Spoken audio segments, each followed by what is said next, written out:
Hello again, everyone. Dennis Jansen here. I'm joined, as always, by Greg Shoemaker of TriStateFootball.com. And your prognostication net is casting a wider berth this week. We're down in southeastern Indiana. We're looking for a shootout this weekend, Dennis. You're going to see a Lawrenceburg team that's 4-0, averaging over 40 points a game, go play Franklin County this week. And Lawrenceburg comes in at number 10 in the state poll this week for Class 2A.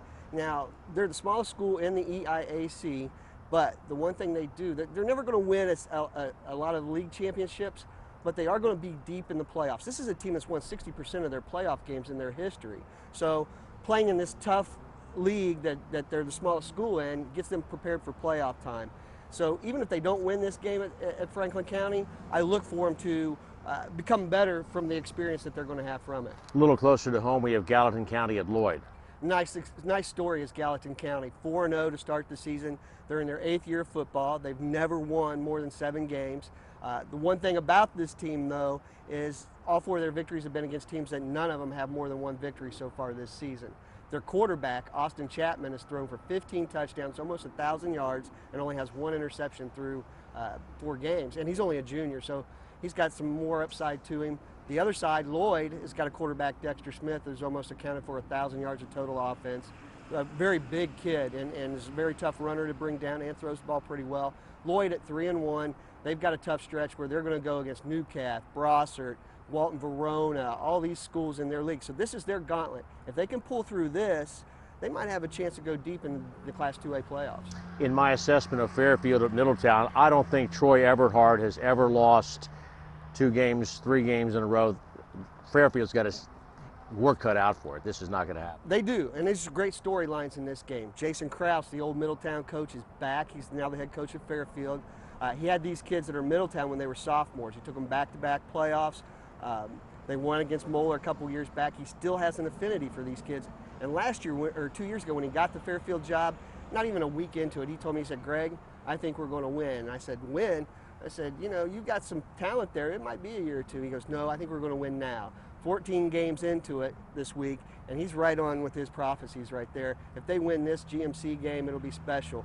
That said, you're right. Middletown had a tough go of it. Got beat big time last week by Winton Woods. And here's the thing that you have to worry about Middletown. They gave up 5 touchdowns in that game, all rushing of more than 28 yards. And in 3 games, they've given up 11 plays of more than 20 yards. That defensive line has got to get tougher if they want to get it into the deep into the GMC schedule. Colerain, to my way of thinking, has supplanted Princeton as the top non-GCL powerhouse in the tri-state. The old guard Princeton visits this Saturday, or this weekend. Exactly right. And it's funny because in the 80s and the 70s, it was all Princeton. Now it's all Colerain. They've won the last 6 games in this series by an average of 31 points. And it's not that Princeton doesn't have talent. The problem with Princeton this year is they've had 11 turnovers in 12 quarters of football. They're putting up 354 yards of offense, but they're not scoring any touchdowns because they're going between the 20s before they lose it. So it's going to be tough. They're going to have to play error-free football on the road at Colerain, and Colerain right now, they're averaging 150 yards passing, which is really amazing. L.A. Ramsby, the quarterback, 400 yards and 5 touchdowns the last 2 weeks, on top of averaging 77 yards a game. Mason and Lakota West, they don't appear to have any holes. They have offense, they have defense, they have special teams. Something's got to give.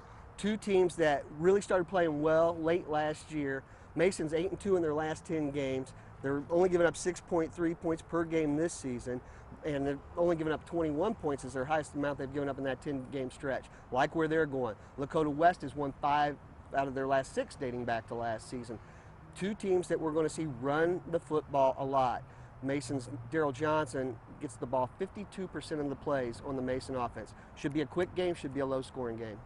Greg Shoemaker from TriStateFootball.com. Thank you very much. We'll see how it pans out. You can catch it all at WCPO.com. We'll preview Saturday's key games when we come back.